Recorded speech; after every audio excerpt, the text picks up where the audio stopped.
untuk bagaimana mengembalikan kejayaan kopi Purbalingga. Karena Purbalingga ini pernah terkenal sebagai salah satu daerah produsen atau penghasil kopi terbesar di Ekstrasidenan Banyumas.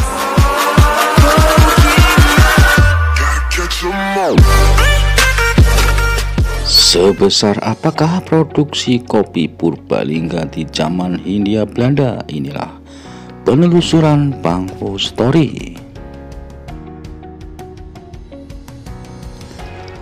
Festival Kopi Purbalingga diadakan pada 10 hingga 11 Desember 2021 lalu yang ingin mengembalikan kejayaan kopi Purbalingga. Di ajang itu bertemu para pecinta, para pegiat, dan petani kopi Purbalingga. Inilah penelusuran Bangfo Story tentang produksi kopi di Banyumas Raya dan Purbalingga, khususnya di era tanam paksa yang dimulai tahun 1830. Pada tahun 1830-an terdapat 10 juta pohon di Purbalingga. Selain kopi perkebunan, juga ada istilah kopi pagar kopi yang ditanam sebagai batas antar lahan. Produksi kopi di Banyumas Raya 1833 dan 1834 dikuasai Banjarnegara, namun pada tahun 1835 dan 1836 Purbalingga menguasai jumlah produksi kopi di Banyumas Raya, dan itu bisa dirunut dari masa era tanam paksa. Pada tahun 1830-an terdapat gudang kopi di berbagai daerah sebelum kopi diangkut ke Pelabuhan Cilacap. Di Banyumas terdapat gudang kopi di tepi Sungai Serayu. Sementara di Kabupaten Purbalingga juga terdapat gudang kopi di tepi Sungai Kelawing. Di Kabupaten Purwokerto ada 3 gudang, yakni di Purwokerto, Aji Barang, dan Jambu. Sementara itu di Banjarnegara ada 2 gudang, yakni di Banjarnegara dan Karangkobar. Di Kabupaten Dayuh Luhur ada 5 gudang, di Madura, Majenang, Pegadingan, dan 2 gudang di Cilacap. Saat itu Cilacap masuk Kabupaten Dayuh Luhur.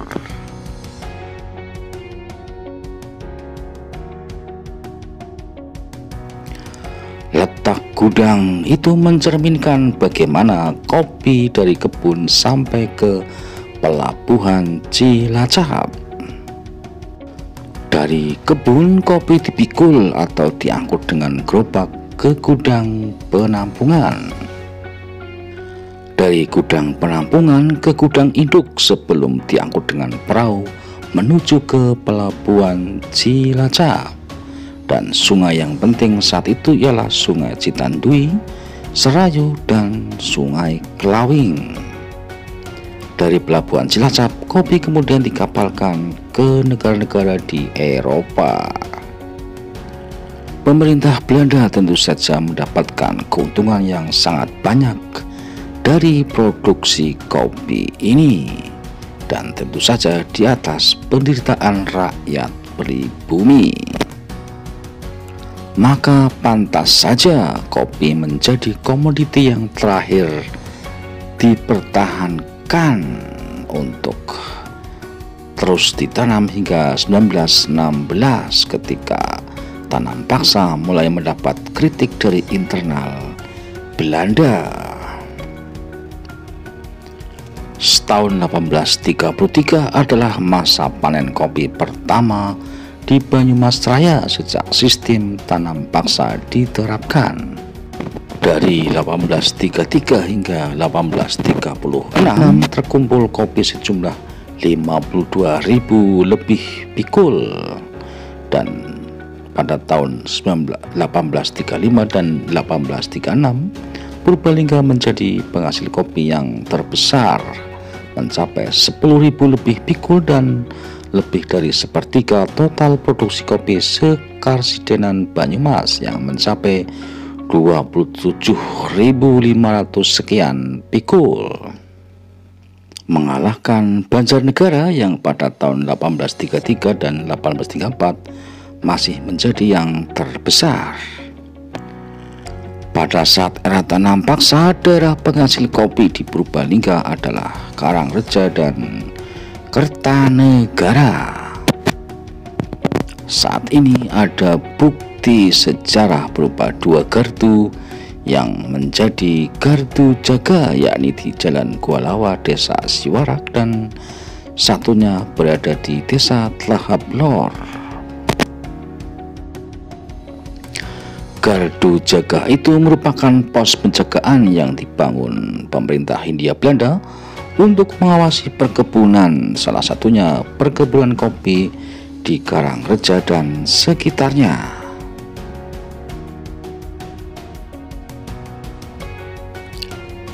Itulah sekilas sejarah kopi di Banyumas Raya dan Purbalingga, terutama di era tanam paksa.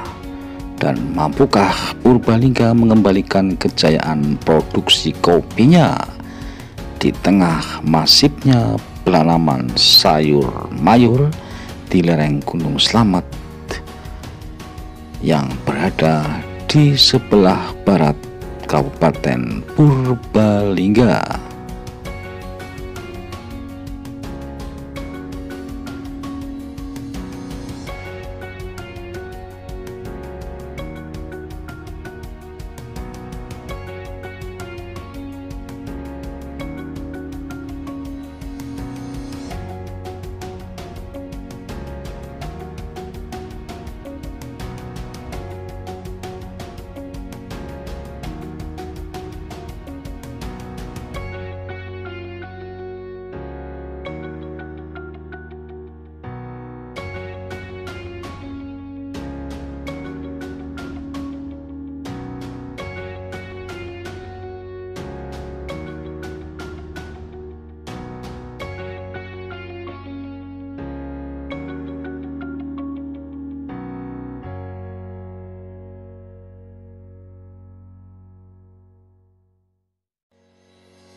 Terima kasih telah menonton video ini, dan bagi yang belum subscribe silahkan subscribe dan bunyikan lonceng notifikasinya agar bisa mengikuti informasi-informasi dari Bang Fu Story Channel.